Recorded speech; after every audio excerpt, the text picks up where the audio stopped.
നമസ്കാരം. +1 commerce group തിരഞ്ഞെടുത്ത് പുതിയൊരു പാഠ്യഭാഗത്തിലേക്ക് ചുവടുവെച്ച എല്ലാ വിദ്യാർത്ഥിനികളെയും ഞാൻ സ്വാഗതം ചെയ്യുന്നു. പ്രിയപ്പെട്ടവരെ, കൊമേഴ്സ് എന്നത് നിങ്ങൾക്കൊരു പുതിയ സബ്ജക്റ്റായിട്ട് ചിലപ്പോൾ തോന്നുമായിരിക്കാം. 10th വരെ നമ്മൾ പറഞ്ഞ ഒരു കാര്യങ്ങളും തന്നെ ഇവിടെ കൊമേഴ്സ് എന്നോ അക്കൗണ്ടൻസി എന്നോ ബിസിനസ് സ്റ്റഡീസ് എന്നോ എക്കണോമിക്സ് എന്നോ ഒരു സബ്ജക്റ്റ് നമ്മൾ 10th വരെ ഈ കാലയളവിൽ നമ്മൾ കണ്ടിട്ടില്ല, കേട്ടിട്ടില്ല. ഓക്കെ, അപ്പോൾ ഒരു പുതിയൊരു മേഖലയിലേക്കാണ് നമ്മൾ എത്തിച്ചേർന്നിരിക്കുന്നത്. ഓക്കെ, അപ്പോൾ പഠിച്ചു തുടങ്ങുമ്പോൾ പഠിക്കുന്ന കാര്യങ്ങൾ ഇഷ്ടപ്പെട്ട് പഠിക്കണം. ഓക്കെ, പുതിയതാണെങ്കിലും നമ്മൾക്ക് പരിചയമല്ലാത്ത ഒരു ഏരിയ അല്ല കൊമേഴ്സ് എന്നത്. ഇന്നത്തെ സമൂഹത്തിൽ നമുക്ക് വളരെയേറെ ബന്ധപ്പെട്ട് നിൽക്കുന്ന ഒരു സബ്ജക്റ്റ് തന്നെയാണ്. നമ്മളിപ്പോൾ കടയിൽ പോയി സാധനം വാങ്ങുന്നു. ഓക്കെ, ഇപ്പോൾ സാധനം കടയിൽ പോയി വാങ്ങണ്ട, വീട്ടിലിരുന്നാൽ തന്നെ എന്ത് ചെയ്യാം, ഒരു സാധനം നമുക്ക് ഓർഡർ ചെയ്യാം. വീട്ടിലിരുന്നു കൊണ്ട് തന്നെ ക്യാഷ് പേയ്മെൻറ്റ് ചെയ്യാം. അങ്ങനെയുള്ള ഒരു യുഗത്തിലാണ്, ഒരു സമൂഹത്തിലാണ് നമ്മൾ ഇന്ന് ജീവിക്കുന്നത്. അതുകൊണ്ട് തന്നെ കൊമേഴ്സിന് അത്രത്തോളം പ്രസക്തിയുണ്ട്, അത്രത്തോളം അവസരങ്ങളും നിങ്ങളെ തേടി ഇരിക്കുകയാണ്. ഓക്കെ, അപ്പോൾ നമുക്ക് പഠിച്ചു തുടങ്ങാം. എന്താണ് കൊമേഴ്സ് എന്ന് പറയുമ്പോൾ? ജസ്റ്റ് കച്ചവടം എന്ന് നമ്മൾ സിമ്പിളായിട്ട് പറഞ്ഞ്, അല്ലെങ്കിൽ നമുക്കൊരു ചെറിയ അറിവുണ്ടായിരിക്കാം കച്ചവടം എന്നത്. ഓക്കെ, കച്ചവടം എന്നത് ചെറിയൊരു കാര്യമല്ല. പണ്ട് മുതലേ കച്ചവടത്തിന് വേണ്ടിയാണ് ബ്രിട്ടീഷുകാരും പോർച്ചുഗീസുകാരും ഇന്ത്യയിൽ വന്നത്. പല രാജ്യങ്ങളും അവരുടെ അധീനതയിൽ വെച്ചിരുന്നതൊക്കെ ഈ കച്ചവടത്തിന് വേണ്ടിയാണ് തന്നെയല്ലോ. ഇത് നമ്മൾ അതിലേക്കൊന്നും പോകുന്നില്ല. നമ്മൾ കൊമേഴ്സ് എന്ന് പറയുമ്പോൾ ട്രേഡാണ്. ട്രേഡ് മീൻസ് വ്യാപാരം, അല്ലേ? Buying and selling. സാധനങ്ങൾ വിൽക്കുകയും വാങ്ങുകയും ചെയ്യുന്നുവെങ്കിൽ അവിടെ ട്രേഡ് നടന്നു എന്ന് പറയാം. ഓക്കെ, പക്ഷെ ട്രേഡ് അല്ല കൊമേഴ്സ് എന്ന് പറയുന്നത്. ഓക്കെ, കൊമേഴ്സ് എന്ന് പറയുന്നത് ട്രേഡും അതുമായിട്ട് ബന്ധപ്പെട്ട് അല്ലെങ്കിൽ അതിനെ സഹായിക്കുന്ന കാര്യങ്ങളും കൂടി ചേർന്നതാണ് കൊമേഴ്സ് എന്ന് പറയുന്നത്. കൊമേഴ്സ് നമുക്ക് സിമ്പിളായിട്ട് പറയാം. Commerce is equal to trade plus aids to trade. ട്രേഡും അതിനെ സഹായിക്കുന്ന ഘടകങ്ങളും ചേർന്നതാണ് കൊമേഴ്സ് എന്ന് പറയുന്ന സബ്ജക്റ്റ്. അപ്പോൾ നമ്മളിവിടെ പഠിക്കുന്നത് ട്രേഡും ട്രേഡിനെ സഹായിക്കുന്ന കാര്യങ്ങളുമാണ്. ഓക്കെ, ഇപ്പോൾ ട്രേഡ് നമ്മൾ വളരെ പരിചയമുള്ള ഒരു ഏരിയയാണ്. ട്രേഡ് നമ്മൾ ദിവസവും സാധനങ്ങൾ വാങ്ങുന്നു അല്ലെങ്കിൽ വിൽക്കുന്നു. പല കാര്യങ്ങളിൽ നമ്മൾ നിത്യേന ഇടപെടുന്ന ഒരു കാര്യമാണ്. അതുകൊണ്ട് തന്നെ വളരെ രസകരമായിട്ട് നമുക്ക് കൊമേഴ്സ് പഠിക്കാം. ഓക്കെ, നമ്മുടെ നിത്യജീവിതത്തിലെ എക്സാമ്പിൾസ് ഒക്കെ നമുക്ക് കൊണ്ടുവന്ന് വളരെ പ്രാക്ടിക്കലായിട്ട് വളരെ ഇൻട്രസ്റ്റോടു കൂടി നമുക്ക് പഠിച്ചെടുക്കാൻ പറ്റുന്ന ഒരു സബ്ജക്റ്റാണ്. വളരെ നല്ല അവസരങ്ങളുള്ള ഒരു സബ്ജക്റ്റാണ് കൊമേഴ്സ് എന്ന് പറയുന്നത്. ഓക്കെ, അപ്പോൾ നമ്മൾ പഠിച്ചു തുടങ്ങുമ്പോൾ വളരെ ഇൻട്രസ്റ്റോടു കൂടി പുതിയതല്ല, നമുക്കറിയാവുന്ന കാര്യങ്ങൾ നമുക്ക് ഓർത്ത് ഒന്ന് ക്രോഡീകരിച്ച് എടുക്കുക. ഓക്കെ, അപ്പോൾ നോക്കാം. ട്രേഡും അതിനെ ഹെൽപ്പ് ചെയ്യുന്ന, അതിനെ സഹായിക്കുന്ന ഘടകങ്ങളും ചേർന്നതാണ് കൊമേഴ്സ് എന്ന് പറഞ്ഞു. എന്താ ട്രേഡിനെ സഹായിക്കുന്ന ഘടകങ്ങൾ? അതൊക്കെ ഓരോ സബ്ജക്ട്സുമാണ് നമ്മളെ സബ്ജക്ട്സുകളായിട്ട് വരുന്നത്. ട്രേഡിനെ ഹെൽപ്പ് ചെയ്യുന്ന, അല്ലേ? പിന്നെ ബിസിനസ് മാനേജ്മെന്റ്. ട്രേഡ് ഒരു വ്യാപാരം അല്ലെങ്കിൽ ഒരു സ്ഥാപനം തുടങ്ങുമ്പോൾ അതിനെ മാനേജ് ചെയ്യുന്ന കാര്യങ്ങൾ നമ്മൾ പഠിക്കണമല്ലോ. ദെൻ ഫിനാൻസ് അവിടെ ഒരു കാര്യമായിട്ട് വരുന്നു. ഫിനാൻസ് ഒരു ഘടകമാണ്, ട്രേഡിനെ സഹായിക്കുന്ന ഒരു ഘടകമാണെന്ന് തോന്നുന്നു ഫിനാൻസ് എന്ന് പറയുന്നത്, അല്ലേ? അപ്പോൾ സർവീസസ് ഏരിയകൾ ഒരുപാടുണ്ട് ട്രേഡിനെ സഹായിക്കുന്ന. എന്തൊക്കെയാണ്? ഫിനാൻസും മറ്റു ബാങ്കിങ് മേഖലകളൊക്കെ പറയുമ്പോൾ നമ്മൾ ബാങ്കിങ് പഠിക്കും, അല്ലേ? അതുപോലെ തന്നെ ഫിനാൻസുമായിട്ട് ബന്ധപ്പെട്ട് എക്കണോമിക്സ് പഠിക്കും. ഓക്കെ, പല കാര്യങ്ങൾ, ട്രെൻഡുകൾ നമുക്കറിയാനുണ്ട്. ബിസിനസ്സിന്റെ വളർച്ച, താഴ്ച, അല്ലേ? അതുമായിട്ട് നമ്മുടെ രാജ്യത്തിന്റെ വളർച്ച, ഉയർച്ചകൾ, അങ്ങനെ നാഷണൽ ഇൻകം, GDP, അങ്ങനെ ആ ഒരു ഏരിയ എക്കണോമിക്സിലേക്ക് നമ്മൾ അതൊരു വലിയ ഏരിയയാണ്, അതൊരു വഴിയാണ്. കൊമേഴ്സിന്റെ ഒരു സബ് വേയാണ് എക്കണോമിക്സ് എന്ന് പറയുന്നത്. ഓക്കെ, അതുപോലെ നമ്മൾ വളരെ പ്രധാനപ്പെട്ട ഏരിയയാണ് അക്കൗണ്ടൻസി എന്ന് പറയുന്നത്. ഓക്കെ, ഞാൻ നിങ്ങൾക്ക് അക്കൗണ്ടൻസിയാണ് കൂടുതൽ പരിചയപ്പെടുത്താൻ ഉദ്ദേശിക്കുന്നത്. ഓക്കെ, അക്കൗണ്ടൻസി എന്ന് പറയുമ്പോൾ ബിസിനസ്സിന്റെ അല്ലെങ്കിൽ ബിസിനസ് സ്ഥാപനത്തിന്റെ എന്താണ് ലാംഗ്വേജ് ആണ് അക്കൗണ്ടൻസി എന്ന് പറയുന്നത്. ബിസിനസിന്റെ ലാംഗ്വേജ് ആണ് അത് അക്കൗണ്ടൻസി. ബിസിനസ്സിന് നമുക്ക് എന്തെങ്കിലും പറയണമെങ്കിലോ അല്ലെങ്കിൽ ബിസിനസിന്റെ റിസൾട്ട്, ബിസിനസ് നമ്മോട് കമ്മ്യൂണിക്കേറ്റ് ചെയ്യേണ്ട കാര്യങ്ങൾ ഒക്കെ നമുക്ക് മനസ്സിലാകുന്നത് ബിസിനസിന്റെ കണക്കുകൾ എഴുതി വെച്ചിരിക്കുന്ന ബുക്ക് നോക്കിയാലല്ലേ മനസ്സിലാകൂ. അപ്പൊ നമുക്ക് ബിസിനസിന്റെ ലാംഗ്വേജ് പഠിക്കണം. ഓക്കെ, അതാണ് അക്കൗണ്ടൻസി എന്നത്. ഓക്കെ, പലർക്കും പഠിച്ചു തുടങ്ങുമ്പോൾ അക്കൗണ്ടൻസിയോട് ചെറിയൊരു നീരസം തോന്നാറുണ്ട്. മറ്റൊന്നും കൊണ്ടല്ല, നമ്മൾ ആദ്യമായിട്ട് കേൾക്കുന്നത് കൊണ്ടാണ്. ഓക്കെ, ഈ കൊമേഴ്സ് എന്ന് പറയുന്ന ഗ്രൂപ്പിൽ ഏറ്റവും ഇൻട്രസ്റ്റും അല്ലെങ്കിൽ ഏറ്റവും നല്ല രീതിയിൽ പഠിച്ച് ഉയർന്ന സ്കോർ നേടാൻ പറ്റിയ വിഷയമാണിത് അക്കൗണ്ടൻസി എന്ന് പറയുന്നത്. ഓക്കെ, കൊമേഴ്സിന് ഇൻട്രസ്റ്റിംഗ് എന്ന് വെച്ചാൽ നമുക്കൊരു ഒരു മെരിറ്റും ഡിമെരിറ്റും കാണും ഒരു കാര്യത്തിൽ. നമുക്ക് എന്റർടൈൻ ചെയ്ത് പഠിക്കാൻ പറ്റിയ ഒരു സബ്ജക്റ്റാണ് അക്കൗണ്ടൻസി. ഓക്കെ, അപ്പോൾ നമുക്ക് കൂടുതലായിട്ട് അക്കൗണ്ടൻസിയെ പരിചയപ്പെടാം. അപ്പോൾ അക്കൗണ്ടൻസി പഠിക്കുമ്പോൾ വളരെ ക്ലിയർ ആയിട്ട് വളരെ ഫ്രഷ് ആയിട്ട് എന്ത് ചെയ്യണം, കേൾക്കണം. പറയുന്ന കാര്യങ്ങൾ അപ്പോൾ തന്നെ എന്ത് ചെയ്യുക, മനസ്സിലായി പോവുക. എന്തെങ്കിലും സംശയങ്ങളൊക്കെ വരുമ്പോൾ ചോദിച്ചു പോവുക. എന്ന് വെച്ചാൽ അക്കൗണ്ടൻസി നിങ്ങളെ സംബന്ധിച്ചിടത്തോളം 1ാം ക്ലാസ്സിലെ വിദ്യാർത്ഥികളെന്നാണ് ഞാൻ കണക്കാക്കുന്നത്. എന്തുകൊണ്ടാണ് നിങ്ങൾ ഇതൊക്കെ ആദ്യമായിട്ടാണ് എന്ത് ചെയ്യുന്നത്, മനസ്സിലാക്കുന്നത്. അതുകൊണ്ട് ഞാൻ ആ രീതിയിൽ വളരെ വ്യക്തമായിട്ട് എന്ത് ചെയ്യാം, പറഞ്ഞു തരും. അപ്പോൾ 1ാം ക്ലാസ്സിൽ എന്ന് പറയുമ്പോൾ ബേസ് ആണ്. പറയുന്ന ഓരോ കാര്യങ്ങളും മുന്നോട്ടുള്ള കാര്യങ്ങൾക്ക് നമുക്ക് ആവശ്യമായിട്ടുള്ള കാര്യങ്ങളാണ്. അപ്പോൾ അതുകൊണ്ട് തന്നെ എല്ലാം വളരെ ക്ലിയർ ആയിട്ട് ഒരു ഡൗട്ടും ഇല്ലാതെ എന്ത് ചെയ്യും, ആദ്യം മുതലേ പഠിച്ചു പോവുക. ഓക്കെ, ബിസിനസിന്റെ ലാംഗ്വേജ് ആണ്, നമ്മൾ എന്ത് ചെയ്യണം, അത് പഠിച്ചേ പറ്റും. ഓക്കെ, അപ്പോൾ ഈ ലാംഗ്വേജ് പഠിച്ചാൽ ബാക്കിയെല്ലാം എന്താണ്, സിമ്പിൾ ആയിട്ട് നമുക്ക് കൈകാര്യം ചെയ്യാൻ പറ്റും.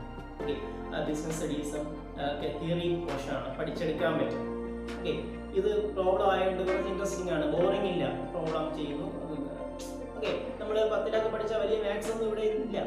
ഓക്കെ, 10ൽ നമുക്ക് ഒരുപാട് പ്രോബ്ലംസ് എന്ത് ചെയ്യാം, പേജുകളോളം സോൾവ് ചെയ്യാനൊക്കെ ഉണ്ടാവും അല്ലെ. എക്സും വൈയും നിർമ്മിതികളും പല കോംപ്ലിക്കേഷൻസ് ഒക്കെ നമുക്ക് മാത്സിലുണ്ടാവും.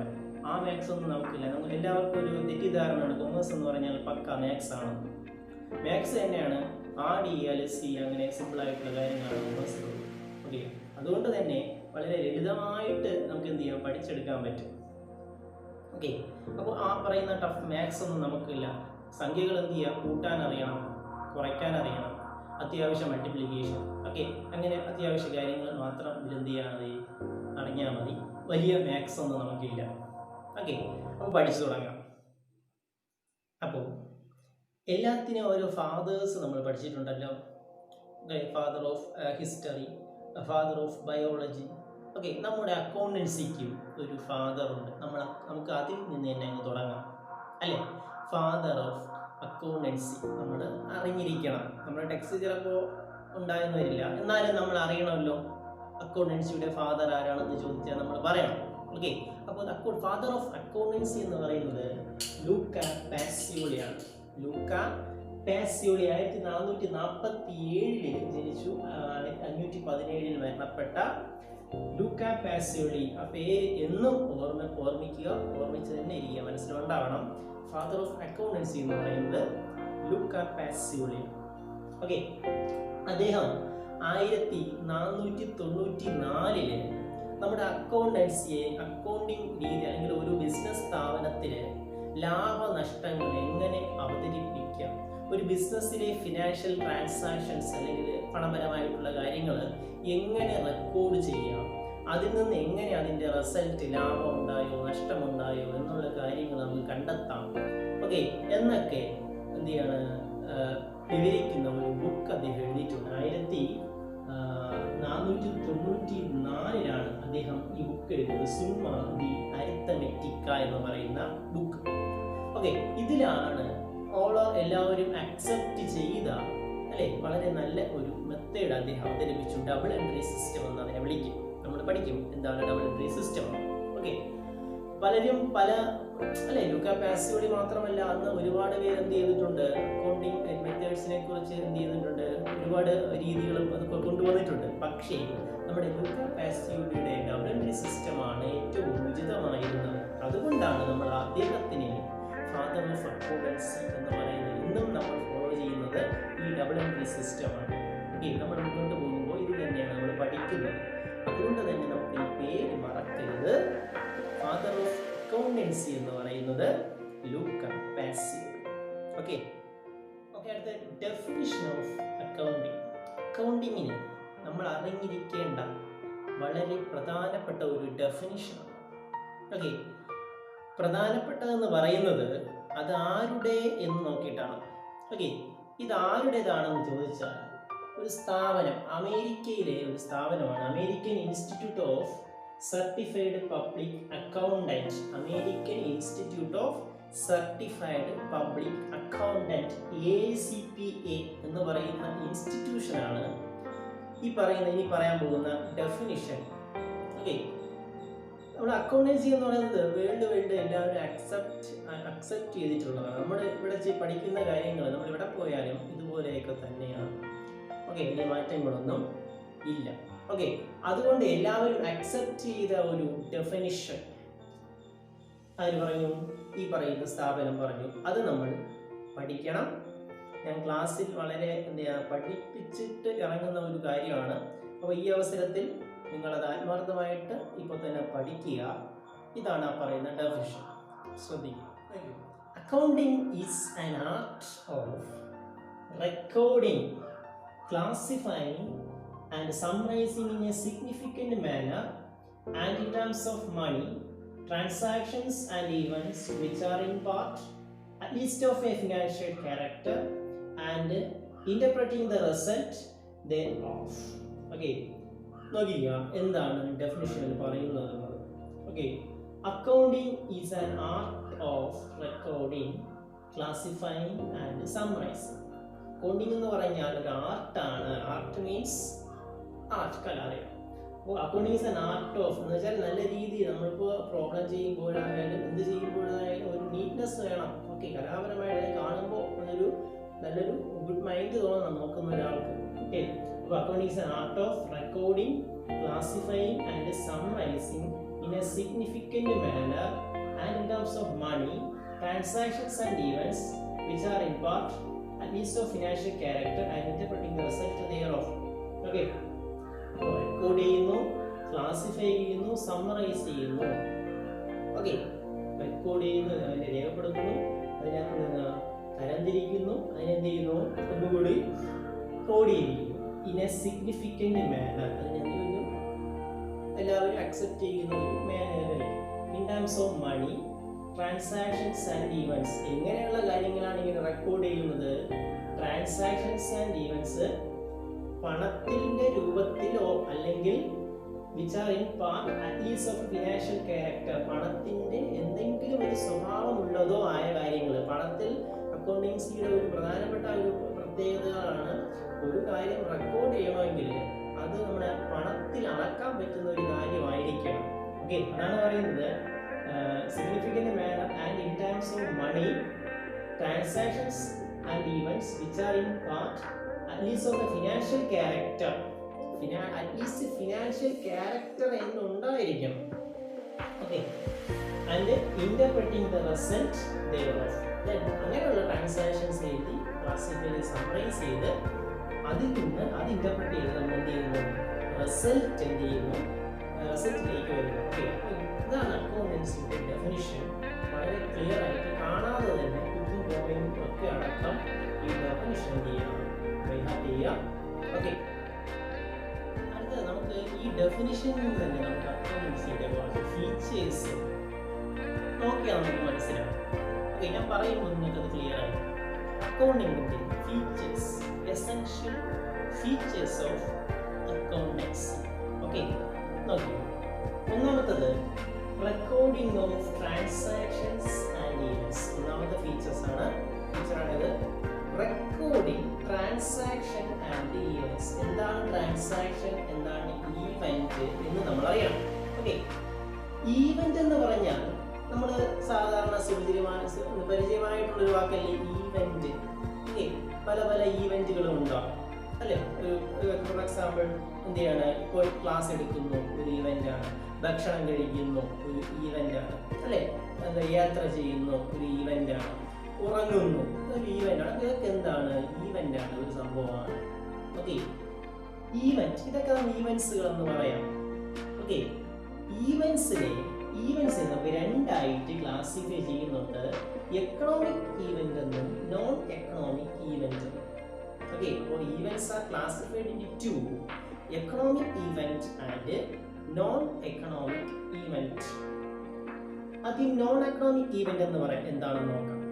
എന്ന് വെച്ചാൽ പണത്തിന്റെ മൂല്യമില്ലാത്ത, അല്ലെങ്കിൽ എന്തെങ്കിലും ഒരു കാര്യം നമ്മൾ ചെയ്യുന്നു, അതിന് പ്രതിഫലം പണമൊന്നും വാങ്ങുന്നില്ല എങ്കിൽ അതിന് നമുക്ക് നോൺ എക്കണോമിക് ഈവന്റ് എന്ന് പറയാം.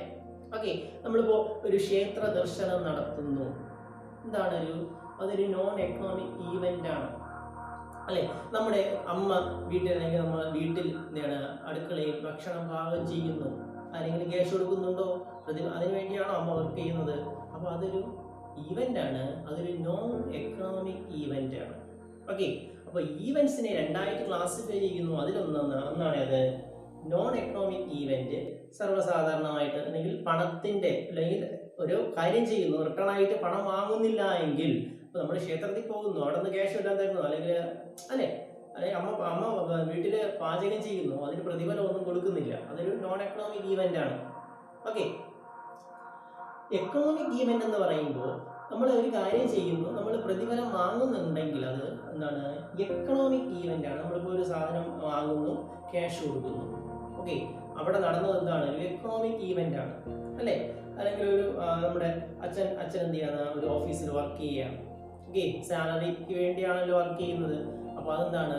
ആ വർക്ക് ചെയ്യുന്നത് ഒരു എക്കണോമിക് ഈവന്റ് ആണ്. ഓക്കെ, അപ്പൊ റിട്ടേൺ ആയിട്ട് നമ്മൾ എന്ത് ചെയ്യുന്നു? ഫിനാൻസ് എക്സ്പെക്ട് ചെയ്യുന്നു. അപ്പൊ അവിടെ പണം ഒരു ഘടകമാകുന്നുവെങ്കിൽ അതൊരു എക്കണോമിക് ഈവന്റ് എന്ന് പറയാം. ഓക്കെ, എക്കണോമിക് ഈവന്റിനെ നമുക്ക് രണ്ടായിട്ട് ക്ലാസിഫൈ ചെയ്യുന്നു. നമ്മൾ ഒരു സ്ഥാപനത്തിന്റെ കാര്യമാണല്ലോ പഠിക്കുന്നത്. അപ്പോൾ ഒരു സ്ഥാപനത്തിൽ ഉണ്ടാകുന്ന എക്കണോമിക്, ഒരു ബിസിനസ് സ്ഥാപനം, ജസ്റ്റ് ഒരു ബേക്കറി, അല്ലെങ്കിൽ നമുക്ക് സുപരിചിതമായ ഒരു ചായക്കട, തട്ടുകട എടുക്കുക, അല്ലെങ്കിൽ ഒരു ഫാക്ടറി. ഓക്കെ, അപ്പൊ അതിനകത്ത് നടക്കുന്ന എക്കണോമിക് ഈവന്റിനെ രണ്ടായിട്ട് ക്ലാസിഫൈ ചെയ്യുന്നുണ്ട്. ഓക്കെ, എത്രയായിട്ട്? രണ്ടായിട്ട് ക്ലാസിഫൈ ചെയ്യുന്നുണ്ട്. എക്സ്റ്റേണൽ ഈവന്റ് എന്നും ഇന്റേണൽ ഈവന്റ് എന്നും. എന്ന് വെച്ചാൽ സ്ഥാപനത്തിനകത്ത് നടക്കുന്ന ഈവന്റ്, അത് സ്ഥാപനത്തിന്റെ പുറത്തേക്ക് നടക്കുന്ന ഈവന്റ് എക്സ്റ്റേണൽ ഈവന്റ് എന്നും ഇന്റേണൽ ഈവന്റ്. എക്സ്റ്റേണൽ ഈവന്റ് എന്നും ഇന്റേണൽ ഈവന്റ് എന്നും. എക്സ്റ്റേണൽ ഈവന്റ് എന്ന് പറഞ്ഞാൽ an event involve exchange of something of value between two or more entities. Exchange of something of value ഉള്ള എന്തിന്റെയെങ്കിലും എന്താണ് എക്സ്ചേഞ്ച്? ആരൊക്കെ? രണ്ട് എൻറ്റിറ്റി തമ്മിൽ, രണ്ട് വ്യക്തികൾ തമ്മിൽ, അല്ലെങ്കിൽ രണ്ട് സ്ഥാപനങ്ങൾ തമ്മിൽ എന്താണ് വാല്യൂസ് എക്സ്ചേഞ്ച് ചെയ്യുന്നുവെങ്കിൽ അതിനെ നമ്മൾ എക്സ്റ്റേണൽ ഈവന്റ് എന്ന് പറയാം. അതിനെ നമ്മൾ എന്ത് പറയാം? എക്സ്റ്റേണൽ ഈവന്റ് എന്ന് പറയാം. ഓക്കെ, ഈ എക്സ്റ്റേണൽ ഈവന്റിനെയാണ് നമ്മൾ എന്ത് പറയുന്നത്? ട്രാൻസാക്ഷൻ എന്ന് പറയുന്നത്. രണ്ട് വ്യക്തികൾ തമ്മിൽ സാധനങ്ങൾ എന്ത് ചെയ്യാണ്? കൈമാറുന്നു, തിരിച്ചെന്ത് ചെയ്യാണ്? പണം കൊടുക്കുന്നു. അപ്പൊ അതിനെ നമ്മൾ എന്ത് പറയും? എക്സ്റ്റേണൽ ഈവന്റിനെ നമ്മൾ എക്സ്റ്റേണൽ ഈവന്റ് എന്ന് പറയും. എക്സ്റ്റേണൽ ഈവന്റിനെ നമുക്ക് എന്തെന്ന് പറയാം? ട്രാൻസാക്ഷൻ എന്ന് പറയാം. ഓക്കെ, എക്സ്റ്റേണൽ എക്കണോമിക് ഈവന്റ് ആയിരിക്കണം, അതിന് നമ്മൾ എന്ത് പറയാം? ട്രാൻസാക്ഷൻ എന്ന് പറയാം. ഇന്റേണൽ ഈവന്റ് എന്ന് പറഞ്ഞാൽ സ്ഥാപനത്തിന്റെ ഉള്ളിൽ, ഇപ്പോൾ ഒരു പ്രൊഡക്ഷൻ ഡിപ്പാർട്ട്മെന്റിൽ നിന്ന് സെയിൽസ് ഡിപ്പാർട്ട്മെന്റിലേക്ക് സാധനം കൊണ്ടുപോവുകയാണ്. ഓക്കെ, അപ്പൊ സ്ഥാപനത്തിന്റെ ഉള്ളിൽ ഒരു കൈമാറ്റം എക്സ്ചേഞ്ച് നടന്നു, അല്ലെ? അല്ലെങ്കിൽ ഫിനാൻസ് ഡിപ്പാർട്ട്മെന്റിൽ നിന്ന് പ്രൊഡക്ഷൻ ഡിപ്പാർട്ട്മെന്റ് സാധനം വാങ്ങുന്നതിലേക്ക് വേണ്ടി കുറച്ച് പൈസ വാങ്ങി, അല്ലെ? അപ്പൊ അവിടെ ഒരു എക്സ്ചേഞ്ച് നടക്കും. അപ്പൊ അത് ഇന്റേണൽ ഈവന്റ് ആണ്. ഓക്കെ, അപ്പോ അക്കൗണ്ടൻസിയുടെ ഒരു എന്താണ് ഫീച്ചറാണ് ഈ ട്രാൻസാക്ഷൻസ് അല്ലെങ്കിൽ ഈവന്റ്സിനെ റെക്കോർഡ് ചെയ്യുക. നമ്മുടെ ഈവന്റ് എന്താണെന്ന് അറിഞ്ഞു, ഈവന്റിന് എത്രയായിട്ട് എക്കണോമിക് എന്നും നോൺ എക്കണോമിക് എന്നും ക്ലാസിഫൈ ചെയ്യും. എന്താണ് എക്കണോമിക് എന്നറിയാം, എന്താണ് നോൺ എക്കണോമിക് എന്നറിയാം. അതിന് എക്സാമ്പിൾ നമുക്കറിയാം. എക്കണോമിക് ഈവന്റിനെ എക്സ്റ്റേണൽ ഈവന്റ് എന്നും ഇന്റേണൽ ഈവന്റ് എന്നും രണ്ടായിട്ട് ക്ലാസിഫൈ ചെയ്യുന്നു. ഓക്കെ, എന്താണ് എക്സ്റ്റേണൽ? രണ്ട് വ്യക്തികൾ തമ്മിൽ എന്താണ് എക്സ്ചേഞ്ച് നടത്തുന്നു, വാല്യൂസ്. ഇന്റേണൽ ഈവന്റ് എന്ന് പറഞ്ഞാൽ എന്താണ്? സ്ഥാപനത്തിന്റെ ഉള്ളിൽ എന്താണ് എക്സ്ചേഞ്ച് നടക്കുന്നെങ്കിൽ അത് നമ്മൾ ഇന്റേണൽ ഈവന്റ് എന്ന് പറയും. ദെൻ എക്സ്റ്റേണൽ ഈവൻറ്റ് നമ്മൾ പറഞ്ഞു രണ്ട് വ്യക്തികൾ തമ്മിൽ, അതിനെ നമുക്ക് എന്തെന്ന് പറയാം? ട്രാൻസാക്ഷൻ എന്ന് പറയാം. ഓക്കെ, ക്ലിയർ ആയല്ലോ? First feature recording of transaction and event. രണ്ടാമത്തെ ഫീച്ചറാണ് classifying and summarising transactions and event. Classifying and summarising നമ്മൾ തൊട്ട് മുന്നേ ചെയ്ത് റെക്കോർഡ് ചെയ്തു. രണ്ടാമത്തത് ക്ലാസിഫൈയിങ്, ആ റെക്കോർഡ് ചെയ്ത ട്രാൻസാക്ഷൻസ് ആൻഡ് ഈവൻസിനെ ക്ലാസിഫൈ ചെയ്യുന്നു, സമ്മറൈസ് ചെയ്യുന്നു. ക്ലാസിഫൈ ചെയ്യുന്നു, സമ്മറൈസ് ചെയ്യുന്നു. അതിന് എക്സ്പ്ലനേഷൻ ഇനി പറയുന്നു. The recorded transactions and events are classified on the basis of homogeneity in their nature. നമ്മൾ റെക്കോർഡ് ചെയ്ത ട്രാൻസാക്ഷൻസിനെ അതിൻ്റെ സാമ്യതയുടെ ബേസിസിൽ നമ്മൾ എന്ത് ചെയ്യുന്നത്? തരംതിരിക്കുന്നുണ്ട്, ക്ലാസിഫൈ ചെയ്യുന്നുണ്ട്. Thus all transactions related to a specific events are brought under one head. അല്ലേ? ആൻഡ് സമ്മറൈസ് ഒരേ സ്വഭാവമുള്ള ട്രാൻസാക്ഷൻ നമ്മൾ ഒരേ ഹെഡിൽ, ഇപ്പോൾ പർച്ചേസ് എല്ലാം ഒരു ഹെഡിൽ, സെയിൽ എല്ലാം ഒരു ഹെഡ്, അല്ലെങ്കിൽ ക്യാഷുമായിട്ട് ബന്ധപ്പെട്ടതെല്ലാം ഒരു ഹെഡിൽ, ക്രെഡിറ്റുമായിട്ട്, അങ്ങനെ ഒരേ നേച്ചറിനുള്ളതെല്ലാം ഒരു ഹെഡിലാക്കുന്നതിനാണ് നമ്മൾ ക്ലാസിഫിക്കേഷൻ. ഇവിടെയല്ല, എവിടെയായാലും ക്ലാസിഫിക്കേഷൻ എന്ന് പറഞ്ഞാൽ അതാണ്. അപ്പോൾ അതാണ് പറയുന്നത്.